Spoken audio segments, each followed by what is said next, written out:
नमस्कार, मैं हूं सचिन मिश्रा और आप सुन रहे हैं हर कहानी कुछ कहती है। आज हम जो कहानी लेकर आए हैं उसका नाम है खूबसूरत घाव। इसकी लेखिका है तरसिम कौर। एक बड़ा सा आलीशान पुराना घर था। वहां करीब 40 बरस की एक औरत अपने पति, एक बेटे और एक बेटी के साथ रहती थी। उसके चेहरे पर हमेशा एक मुस्कान धरी रहती थी। सुंदर सी साड़ी और उससे मैचिंग करती बिंदी और हल्के से गुलाबी रंग की लिपस्टिक हर समय उस पर सजी रहती थी। अपनी उम्र की गहरी होती लकीरों को फाउंडेशन की परत से छुपाने की कोशिश करती वो एक चलती फिरती सुंदर तस्वीर ही लगती थी। घर के छोटे से बगीचे में हरे भरे सुंदर फूलों के पौधे करीनों से गमलों में लगे थे। मैन दरवाजे से अंदर घुसते ही भगवान जी की एक सुंदर बड़ी सी मूर्ति स्थापित थी और मोगरा अगरबत्ती की खुशबू का झोंका यकायक सांसों को महकाने लगता। एक कोने की तिकोन मेज पर ताजे अखबार और पत्रिकाएं थी। दूसरी ओर शेल्फ पर रखी हुई आधुनिक फ्रेमों से जड़ी कुछ तस्वीरें बड़े ही सलीके से रखी थी। उस बड़े से हॉल में से एक दरवाजा किचन की ओर खुलता था, जहां सलीके से रखे बर्तन और वहां की साफ सफाई उस औरत की सुघड़ता को दिखला रहा था। सामने वाली दीवार पर एक बड़ी सी पेंसिल स्केच वाली एक ड्राइंग फ्रेम में लगी बड़ी प्यारी लग रही थी और उसके कोने में उस औरत का नाम लिखा था। अपने हाथ में एक कपड़ा लिए वो डाइनिंग टेबल पर रखी प्लेटों को पोंछकर सजा रही थी। सलाद की प्लेटों को सजाना और फलों को फ्रिज से निकालकर टेबल के सेंटर में रखना, ये सब काम हो रहे थे कि अचानक से उसके मोबाइल फोन की बेल बजी और उसने झट से बोला, हेलो, पर मैंने तो खाना बनाया है। और फोन कट गया। फिर उसके चेहरे पर थोड़े मायूसी के बादल आए और दूसरे ही पल वो सहज हो गई, क्योंकि बच्चों के स्कूल से वापस आने का समय हो गया था। इसी दिनचर्या में से समय निकालकर वो औरत बाहर भी जाती, बच्चों की किताबें लेने, साहब की पसंद की सब्जियां लेने, घर को घर बनाए रखने का सामान लेने। स्कूल से लौटते ही अपने बच्चों को दोनों बाहों में भर लेती और बच्चों के साथ पति का इंतजार करने लगती।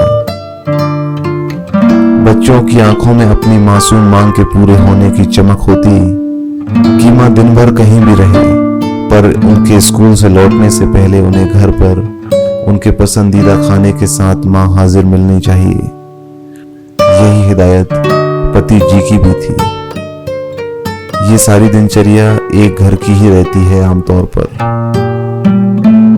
और हर दूसरी औरत के पूरे दिन की कहानी भी यही रहती है।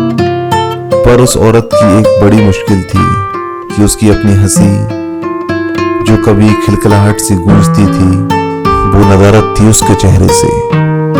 जो संतुष्टि के भाव होते वे उसकी फाउंडेशन की परत के नीचे कहीं दबे थे। वो ढूंढती थी अपनी वो हंसी, पर नहीं मिलती थी वो उसे अपने पास। बच्चे जो बच्चे नहीं रहे थे हंसकर पूछते, क्या खो गया मैम, हम मदद करें? नहीं, मैं खुद ढूंढ लूंगी। वो अपनी जेब मिटाती हुई कहती, यहां इस कमरे में तो नहीं है ना। बच्चे शायद उसका मजाक उड़ाते, फिर अपनी पढ़ाई में व्यस्त हो जाते और मां को भूल जाते। पर जब किसी चीज की जरूरत पड़ती या भूख लगती तो मां की याद आती।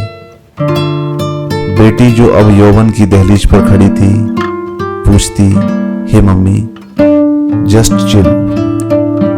तब लगता कि आज की ये पीढ़ी कितनी सहजता से बातों को कह लेती है, और एक हम हैं कि अपने इमोशनल मन के चक्रव्यूह में ही फंसे रहते हैं। ऐसे ही चक्रव्यूह में फंसी वो औरत जो एक सहज हंसी नहीं हंस पाती थी, उसे लगता था कि वो एक मुखौटा ओढ़े रहती है हर पल। अपनी बहन से बात करते हुए अपनी सबसे प्यारी सहेली से भी। वो अब वैसी सहजता महसूस नहीं करती थी। मन खुल नहीं पाता था उसका।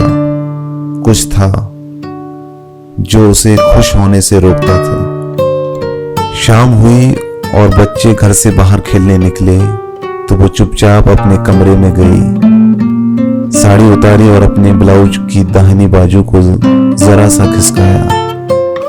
सामने की टेबल पर रखी वोटनेवेट की स्किन क्रीम को दाहिने कंधे पर दिख रहे गहरे लाल रंग के बड़े से निशान पर मला और वापस ब्लाउज को ठीक से पहनकर दोबारा साड़ी ओढ़ ली। फिर से थोड़ा सा फाउंडेशन लगाया और पलकों के कोनों पर जो नमी आ गई थी उसे पोंछा और आंखों को अच्छा दिखने के लिए काजल की एक स्ट्रोक लगा लिया। फिर से वही गुलाबी रंग की लिपस्टिक लगाई और अपने होठों पर एक मुस्कान को भी सजा लिया। तो क्या ये एक घाव था जो उसे हंसने से खिलखिलाने से रोकता था?